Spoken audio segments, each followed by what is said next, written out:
And now rights groups, including Unesco and Amnesty International, say there's not much to celebrate this World Press Freedom Day. They say media, especially in Africa, is under increasing attack and online violence against female journalists is on the rise. Well, for more on this, Franz Kruger, journalism professor at Wits University, joining us to talk about this. Franz, good evening, and thanks so much for your time.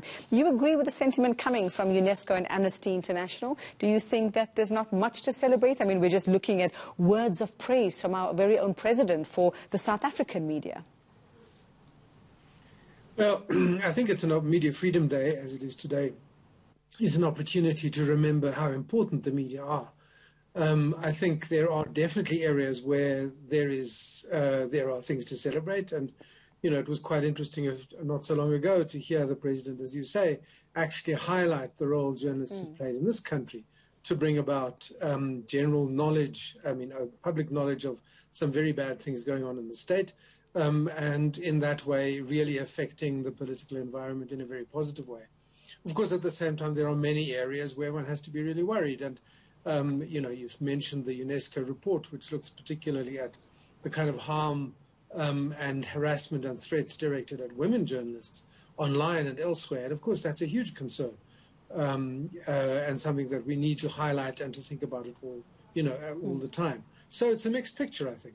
Yeah, and I think, for the longest time over the past couple of years, Franz, it was very fashionable, especially for our politicians, to actually blame the media for creating discord in the country, to blame the media for creating stories and even being accused of making up things.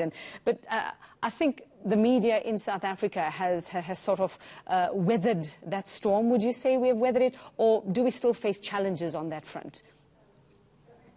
Well, these things come and go, and I would certainly not want to believe that these things have gone forever.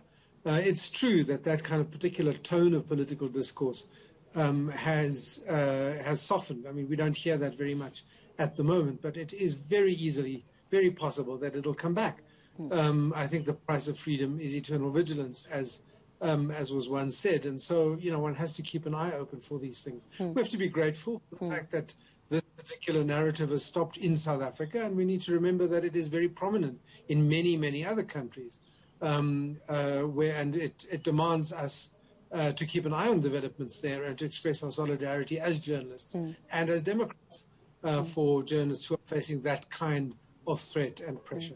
Now, a recent Wits study looked at the state of newsrooms in South Africa. Franz, what can you tell us about just your observations, what you're hearing about the state of our newsrooms, the tasks journalists have, especially those who are so dedicated to their craft? But resources seems to be a problem still to support this kind of job. Well, you've put your finger on exactly a central problem, and it is that the business model that has supported journalism for many, many decades, about 100 years, in fact, is simply dying. People are getting their information in other places. As a result, advertising is going elsewhere. It's going to the big international platforms like Google, Facebook, and so on.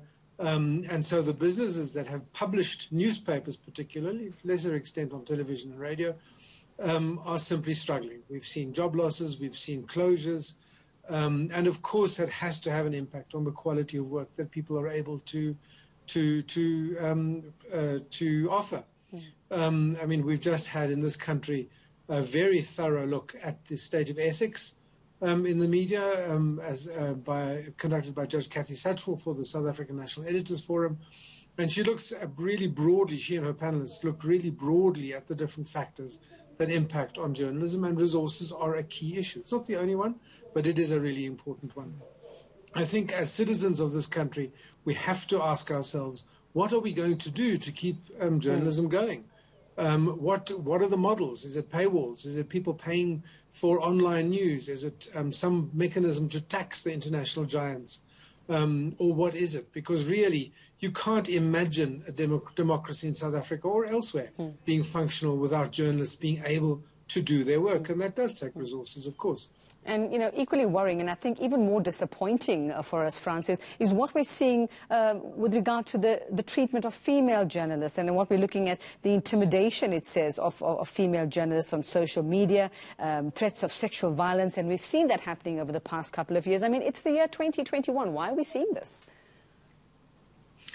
Well, it's just an expression, I think, of a situation that exists in broader society. I mean, gender issues continue to be to face us, and journalists are as exposed to that, and perhaps more so in some instances than others. It is very easy for online thugs and thugs in the real world to target people they perceive as somehow vulnerable.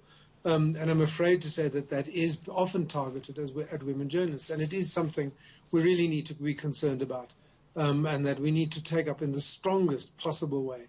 I'm very glad that UNESCO has chosen this particular topic, this particular issue, to highlight on this Media Freedom Day, whose theme is information as a public good, which I think is a particularly strong theme, actually.